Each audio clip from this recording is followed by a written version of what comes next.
Hello everyone, welcome to Casttech. ফিরে এলাম CSS tutorial for beginner সিরিজের নতুন একটা টিউটোরিয়াল নিয়ে। আজকের ভিডিওতে আমরা মূলত ডিভ সম্পর্কে জানবো। তো ডিভ হচ্ছে সাধারণত আমাদের এইচটিএমএল এর একটা এলিমেন্ট।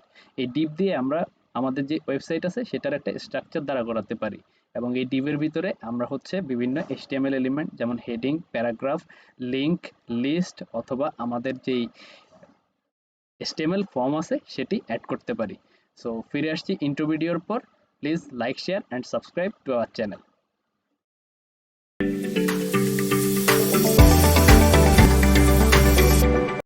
চলুন আমরা কোড এডিটর ওপেন করি এবং আজকের যেই ডিভ নিয়ে আলোচনা সেটা আমরা হাতে কলমে করে দেখি। তো আমি আমার নোটপ্যাড প্লাস প্লাস ওপেন করেছি। এখানে আমার আগে থেকেই হোম ডট এইচটিএমএল এবং স্টাইল ডট সিএসএস নামে দুটো ফাইল ক্রিয়েট করা আছে, এবং আমাদের হোম ডট এইচটিএমএল এর সাথে এই যে সিএসএস ফাইলটা আছে সেটি লিঙ্ক করে দেওয়া আছে। সো আমরা আমরা ইজিলি আমাদের যে এইচটিএমএল এর কোডগুলো আছে সেগুলো এখানে লিখব, এবং তার জন্য যে স্টাইল দরকার সেগুলো আমরা এই স্টাইল ডট সিএসএস এ করব। তো এখন আমরা হচ্ছে কিভাবে ডিভ ডিক্লেয়ার করতে পারি। তো এটার জন্য আমরা খুব ইজিলি আমরা হচ্ছে ডিভ লিখে তারপরে যদি কন্ট্রোল ই হিট করি তাহলে হচ্ছে আমাদের ডিভের যেই স্ট্রাকচার অথবা যেই সিনট্যাক্সটা সেটা চলে আসবে। এখন এই ডিভের ভিতরে আমরা হচ্ছে আগেই বলেছিলাম যে অনেক ধরনের এলিমেন্ট, এইচটিএমএল এলিমেন্ট অ্যাড করতে পারি। তো তার জন্য হচ্ছে আমরা H1 লিখবো, H1 লিখে H1টিকে কমপ্লিট করে ফেলবো, এবং এখানে যদি আমরা বাংলাদেশ লিখি, তো আমরা H1 কি আমরা এটা সম্পর্কে আসলে আগে ভিডিওতে কথা বলেছি। তো আমরা জানি যে H1 হচ্ছে আমাদের HTML এ ট্যাগ, এবং এটিকে হচ্ছে সাধারণত হেডিং বোঝায়। তো আমরা হেডিং লিখলাম এবং আমরা একটা প্যারাগ্রাফ লিখব। তো তার জন্য প্যারাগ্রাফটাকেও নিয়ে এসেছি, এবং প্যারাগ্রাফের যে কন্টেন্ট আছে এই কন্টেন্টগুলো হচ্ছে আমি একটা টেক্সট ফাইলে আগে লিখে রেখেছি, ওখান থেকে জাস্ট ওপেন করে আমি কপি করে নিয়ে আসছি। সো কন্ট্রোল সি করে নিয়ে আসলাম, কন্ট্রোল ভি চেপে আমরা হচ্ছে পেস্ট করে দিব। তাহলে হচ্ছে আমার যেই কন্টেন্টগুলো অথবা আমার যে প্যারাগ্রাফের কন্টেন্টগুলো ওগুলো চলে আসবে। তো চলে আসলে আমি হচ্ছে সেভ করে নিব, এবং এখান থেকে আমি যদি রানে গিয়ে এখান থেকে আমি রান উইথ ক্রোম দিই তাহলে হচ্ছে আমরা আমাদের যে এক্সপেক্টেড আউটপুটটা সেটা হচ্ছে দেখতে পাবো। সো আমাদের এখন এমন করে দেখাচ্ছে। তা আমরা চাই যে আমাদের একটা এই যে কন্টেন্টগুলো আছে এগুলোর একটা ব্যাকগ্রাউন্ড কালার থাকবে, এবং এই বাংলাদেশ লেখাটার একটা আলাদা কালার থাকবে। তা আমরা এগুলো আসলে এখান থেকে এভাবে দিতে পারি। আমাদের এই যে এখানে সিএসএস এর মধ্যে ক্লাস লিখে আমরা সরাসরি H1 এর মধ্যে ক্লাস লিখে সরাসরি দিতে পারি, কিন্তু আমরা চাচ্ছি আমাদের এই আলাদা একটা সেকশনের ভিতরে থাকবে। তো ওই সেকশনটা হচ্ছে আমরা এই ডিভ দিয়ে ক্রিয়েট করেছি, এবং ডিভের মধ্যে আমরা যদি কিছু সিএসএস অ্যাপ্লাই করে দিই তাহলে হচ্ছে আমরা এটি দেখতে পাবো। তো আমরা আসলে হাতে কলমে করে দেখি, তার জন্য আমি এখানে হচ্ছে ক্লাস দিব। সো ক্লাস নিয়ে আমাদের ভিডিও তৈরি করা আছে, সেটি আমরা হচ্ছে আমাদের আই বাটনে দিয়ে রাখবো, আপনারা হচ্ছে দেখে নিতে পারেন। তো এখান থেকে জাস্ট আমি কপি করে আমাদের ক্লাস নেমটা কপি করে নিলাম, আর আমাদের এইখানে গিয়ে হচ্ছে যেহেতু আমাদের এই লিঙ্ক করা আছে, তো আমরা এখানে গিয়ে হচ্ছে ডট দিয়ে কন্ট্রোল ভি দিব এবং কার্লি ব্র্যাকেট দিব। এখন এখানে আমরা ব্যাকগ্রাউন্ড কালার দিতে পারি। ব্যাকগ্রাউন্ড কালার হচ্ছে আমরা দিব হচ্ছে ব্ল্যাক ব্ল্যাক, এবং হচ্ছে কালার দিব হচ্ছে আমরা হোয়াইট। তো এখন এটাকে সেভ করি। সেভ করে এবার যদি আমি আমার ব্রাউজারে যাই এবং এখানে গিয়ে যদি আমি রিফ্রেশ করি তাহলে হচ্ছে আমাদের ওই যে সেকশন ডিপ দিয়ে আমি যে সেকশন ক্রিয়েট করলাম সেটির হচ্ছে যেই ডিজাইন আমরা ওইটা দেখতে পাচ্ছি। এখন আমরা দেখলাম আসলে কিভাবে ডিপ দিয়ে একটা আলাদা সেকশন ক্রিয়েট করতে হয়।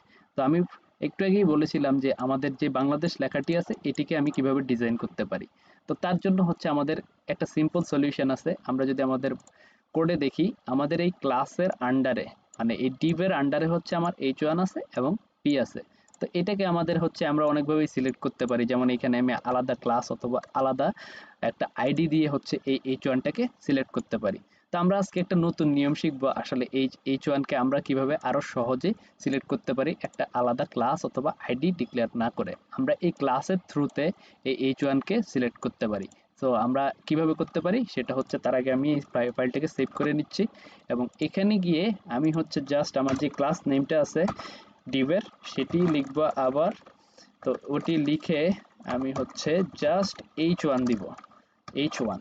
তো H1 এখানে কি করলাম, আমার এই ক্লাসের আন্ডারে যে H1 আছে সেটি আমি সিলেক্ট করে নিলাম, এবং সিলেক্ট করে আমি কার্লি ব্র্যাকেট দিব, এবং এখানে আমি যদি এখন কালার দিই, আমি যদি এখন কালার দিই হচ্ছে রেড, তাহলে হচ্ছে কি হবে, আমার যে H1টা আছে অথবা হেডিংটা আছে এখানে, এই হেডিং এর কালারটা চেঞ্জ হয়ে যাবে।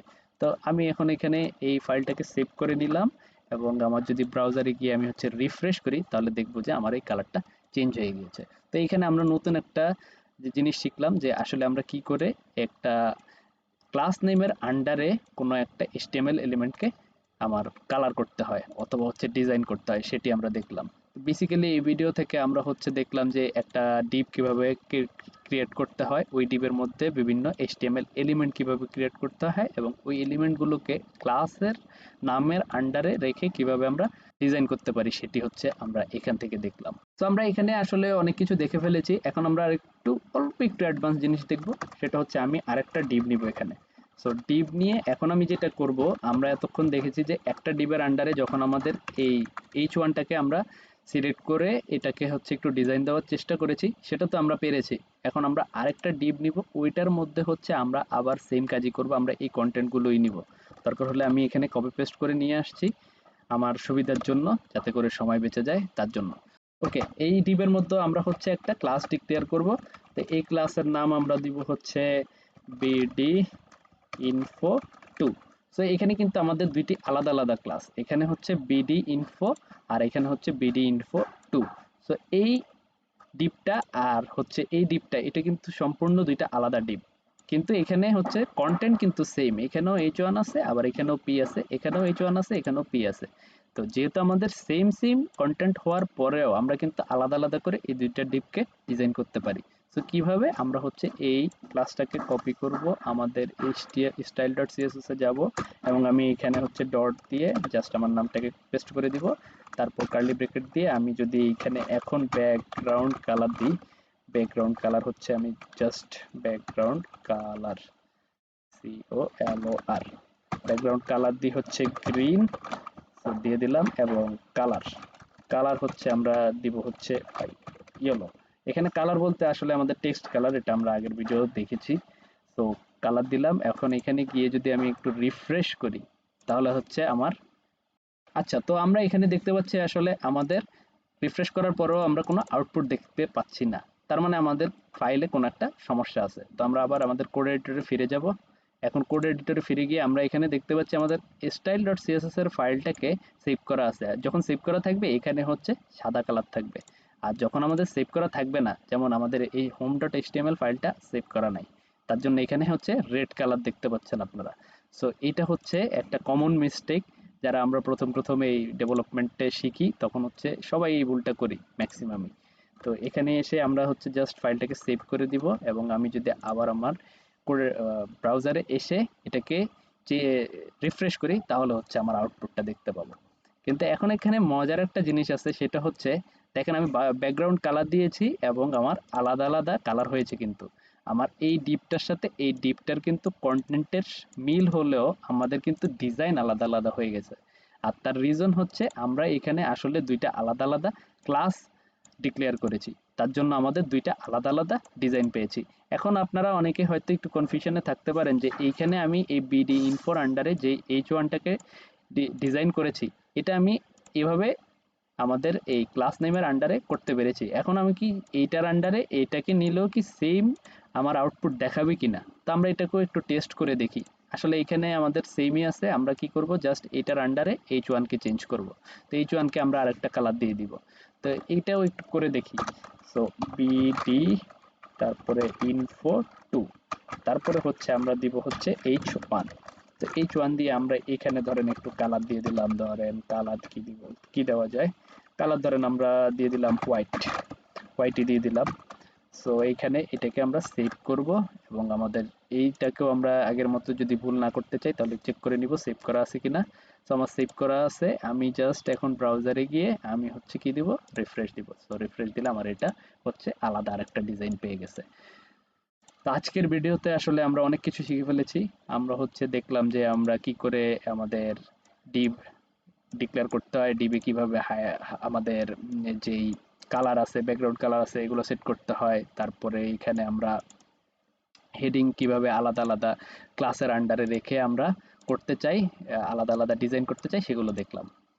সো আমরা ডিভ আসলে আমাদের প্রফেশনালি যদি একটা ওয়েবসাইটের কোনো একটা কন্টেন্ট অথবা হচ্ছে কোনো একটা লেআউট তৈরি করতে চাই, তাহলে হচ্ছে আমরা ডিপকে ইউজ করে থাকি। সো ডিপ দিয়ে আমরা হচ্ছে সুন্দর সুন্দর ওয়েবসাইটের লেআউট তৈরি করতে পারি। তো এটা খুবই প্রফেশনালি ইউজ করা হয়। আজকের ভিডিওতে আমরা আসলে এটাই দেখলাম। তো আমরা চাইলে আসলে এখানে আরো অনেক কাজ করতে পারি, যেমন ডিপের আমরা হাইট উইথ সেট আপ করে দিতে পারি। তারপরে ডিপকে হচ্ছে আমরা কিভাবে এখানে, যেমন আমাদের যদি ব্রাউজারে গিয়ে দেখি আমাদের আসলে নিচে নিচে আসছে, তো আমরা কিভাবে এগুলো পাশাপাশি নিয়ে আসতে পারি। তো এগুলো আমরা হচ্ছে আমাদের ভবিষ্যৎ ভিডিওতে বা আমাদের পরবর্তী যেই অ্যাডভান্স ভিডিওগুলো আছে সেগুলোতে দেখতে পাবো, এই সিরিজেই দেখতে পাবো। তো আজকের ভিডিওতে আসলে অনেক কথা বলা হয়ে গেছে এবং অনেক কাজও করা হয়ে গেছে। তো আমাদের ভিডিওটি যদি ভালো লেগে থাকে তাহলে বন্ধুদের সাথে শেয়ার করে দিবেন। Keep coding.